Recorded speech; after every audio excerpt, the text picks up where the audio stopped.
Welcome Aquarius, this is Regina from Pacific Tarot, getting ready to do your full moon in Taurus reading. The full moon is also a lunar eclipse on the 28th of October, and the lunar eclipse is really amplifying the energy into the surrounding weeks of the actual full moon lunar eclipse event, so that something that ordinarily a full moon's energy represents a culmination of energy, effort, or insight for a couple of days. And this is actually stretching its impact to a couple of months or more, potentially, depending on where it aspects with your chart. If you need to know about your astrological chart, you can check into astro.com for a free chart. It will give you a drawing and it will help you identify the place where 5 degrees Taurus, the position of the moon at this time, opposing 5 degrees of Scorpio, the sun, is located, so that if there is a personal impact close to or near those degrees, you're going to be feeling this full moon lunar eclipse for a much greater span of time. I've laid out past, present, future cards. I'll clarify with the Velvet Moon Tarot and finish off with a couple of oracle cards. And I will ask you, dear Aquarians, if you enjoy this reading, if you find it useful, please like this video, share it with others who may enjoy it, and comment below as I read all the comments. I enjoy them, and I like to reply, and subscribe to my channel, Pacific Tarot. Thank you, all of you who support me in all the ways that you do, particularly the time that you're spending with me right now. So your overall energy is the 7 of Swords, Aquarius, and this feels like a longer term challenge that you're facing. In fact, this may be a customary challenge that you face in being disregarded by others, dismissed by others, not taken seriously. Your ideas, particularly any doubt you express when you share your ideas or plans, are often met with a kind of dismissal, being laughed at. These are things that you may have experienced throughout your life, but these experiences are being particularly evaluated and seen through by you at this time. You're understanding that people that react negatively to things that make you feel happy or things that you believe can be successful reflects their fears rather than their lack of belief in you. A lot of times they don't understand you. They don't understand your ideas, their inability to support those ideas or to not criticize them, which in many ways would be an advancement for the experience you've often had, would reflect at least their desire to learn more about, their curiosity about what you are offering. Because you are doubting your ideas less and less, because you are accepting that you are on to something, that you're on a path, that you have a vision that resonates with who you are and the gifts and ideas you have to offer and contribute, you no longer allow this negative regard as a block, things that stop you, things that hinder you from moving forward. In fact, you actually understand that despite the unfortunate character of this attention, that it actually confirms that you're on to something unique, original, and quite possibly powerful, so that you are really feeling, understanding that powerful ideas, a powerful personality or presentation engenders haters. And that is an unfortunate feature of many loved ones, the very ones we expect to support us, to cheer us on, to at least be interested in hearing us out. So this is something you're really looking at, and you're choosing your battles from this. You're not disregarding it completely, because you're understanding that beneath the fears or the lack of understanding, there may be legitimate ideas or things that can prepare you for other battles that you will be fighting moving forward. So I love to call this a picking your battles card, right? Figuring out what of this information will be useful that you can prepare for moving forward. In the past, we have the King of Wands, this Eight of Pentacles, and the Queen of Cups. I love this. And of course, why others are dismissing your ideas, not giving you credit for ideas that are proving to be successful, not taking you seriously, is because of your powerful presentation, your powerful confidence, your not only confidence, but your compassion for those that don't get it. You actually are not returning the kind of disregard or being laughed at-ness that you may be greeted with. Instead, you are understanding that they just don't know. They just don't get it. And you are compassionate in your ability to listen to their resistance, their hesitancy, their fear even. You can see through that. And this also continues to spur, because of this confidence you have in facing down saboteurs, you are really recommitting yourself to developing your skills and talents in a way that will ensure whatever opportunity for success is available, whatever goal you are pursuing, that you will, at least on your end, be fully prepared to maximize that opportunity, to bring it to a level of excellence, responsibility. You're taking responsibility for your ideas. If you have to implement it yourself, you're willing to do that, but you know you don't have to, because you're strategizing along the way, particularly from those that are not on your page, that are not on your team. You're understanding how to hear them out, to factor their criticisms as those legitimate criticisms into your plan and your presentation. But you're making sure that you understand you have everything worked out within you. This is important because your confidence and compassion are reflecting the work you've done to develop yourself, the responsibility you've taken for what it is you create. In the present, we have the Five of Cups, the Five of Pentacles, and the King of Swords. Ooh-wee. Part of this is that you understand that you need the buy-in of others, not only to build this particular project, effort, thing, business, whatever this is.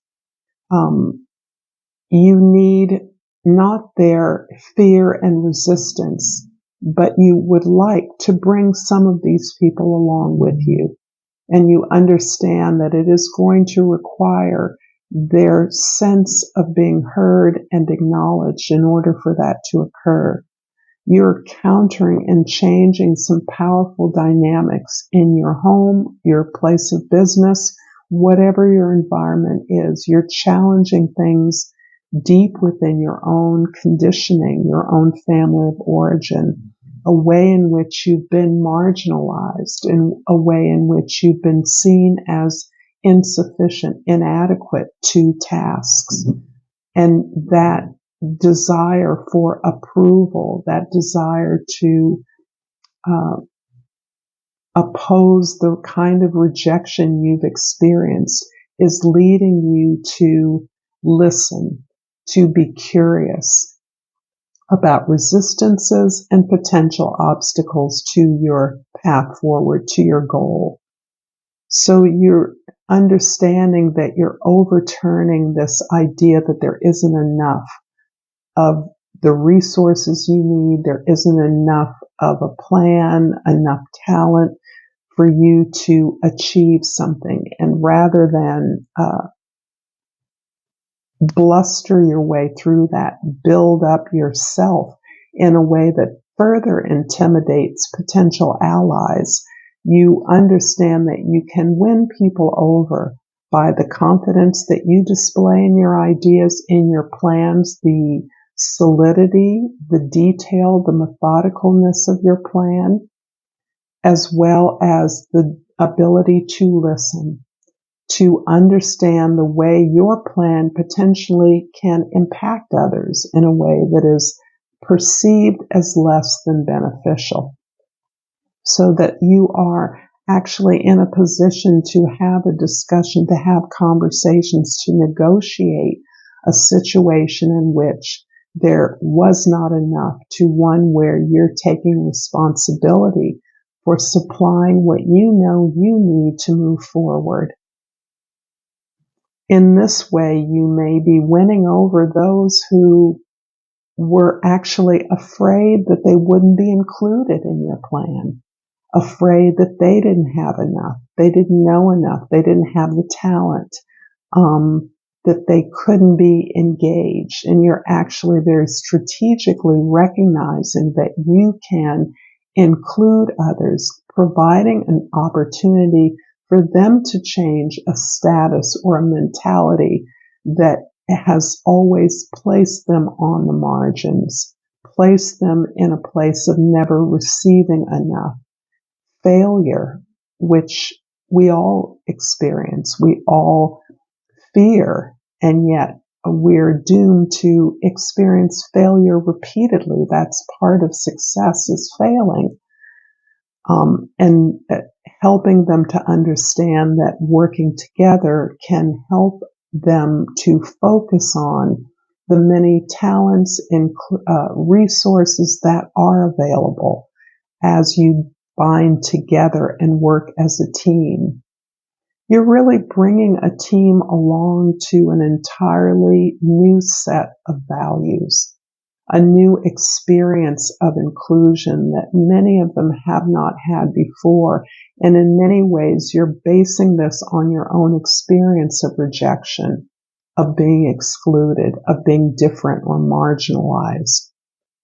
And you're doing this by not only your ability to be in conversation, to listen, to be curious, but also your ability to strategize, to understand that the messages that the resistance is delivering to you is fodder for growth. It's the basis for building a newer understanding, a newer set of values that is inclusive.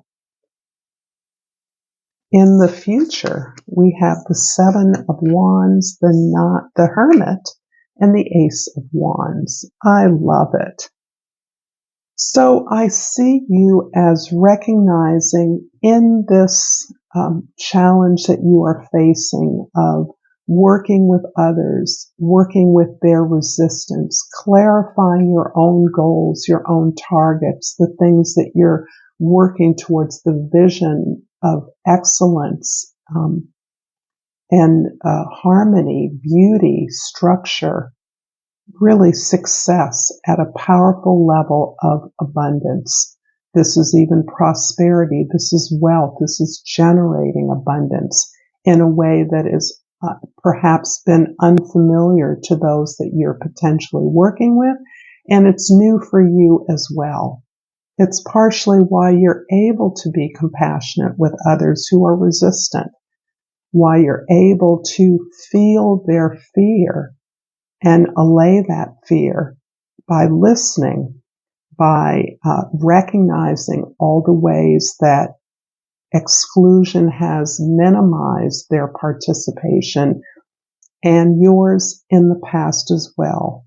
And instead, this is helping you to set clear boundaries in your negotiations, in your conversation, in your curiosity to understand better.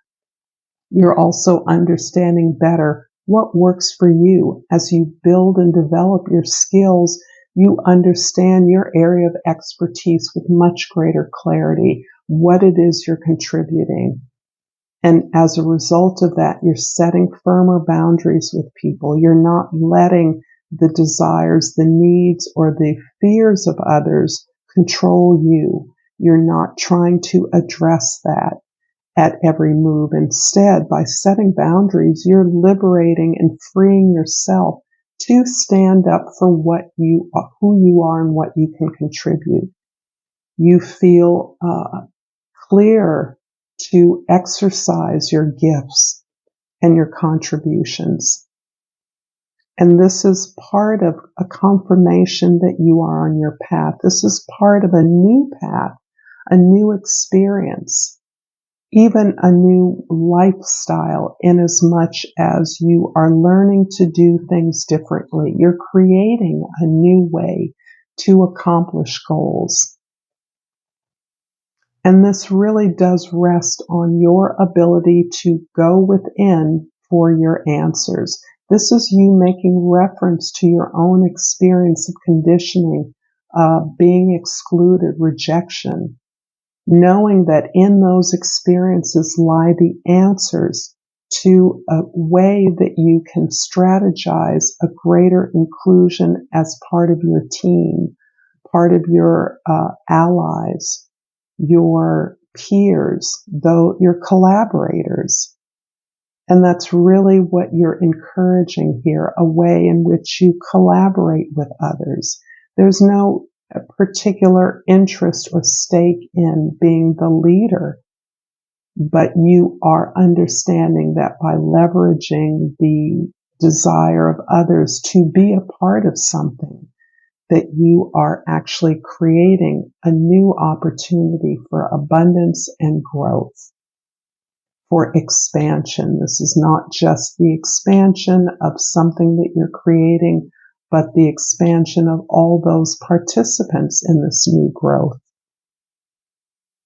I'm going to clarify the Five of Cups in your present with the King of Pentacles and the Four of Wands. This is beautiful.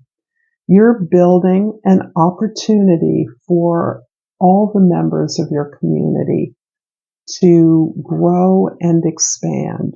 You're creating a foundation from your efforts, from the development of your talents and skills, your ability to strategize what works for everyone, what provides and includes everyone, an opportunity to master this platform, this foundation of growth and expansion. You're bringing this to a place of success, abundance, and embedded in that is a way in which the method, the way you've grown and learned to master this experience of growth is something that you're sharing with others, and you're turning your experience of failure, disappointment, heartache, really rejection, into one of full acknowledgement of your potential and the connections that you're able to make with others because you've turned with gratitude to that place of your own self-knowledge, your own deep connection. You're able to make that connection with others. And this is a tremendous act, not only of abundance, but of compassion. I'm going to pull a Souls or Journey card and remind you that you can like, share, comment, subscribe to my channel. And I pulled Guilt. I release any beliefs that no longer assist in my soul's growth. And although I don't often comment on the oracle cards, this one feels powerfully clear to me. As you have rejected the experience of rejection, you've erased it from your vocabulary. You have discarded the idea of being marginalized or excluded as even possible, given the vision, the amount of personal development you've invested in yourself and your dreams.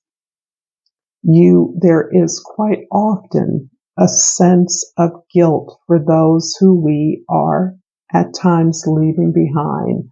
Not everyone is able to be convinced of the benefits of being a part of something.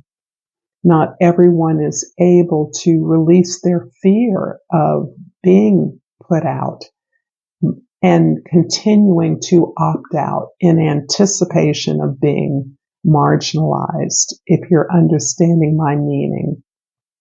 So the sense of guilt is part of what you are releasing, that by being your unique, powerful, and successful self, that you are leaving behind others who are not, that cannot go on your journey. And I'm also going to pull a Language of Flowers card for a little additional support. And I pulled the Red Rose, whose keyword is courage. Be brave, be strong, believe. And I would add to believe in yourself and your visions. Thank you so much, Aquarius. Until next time, namaste.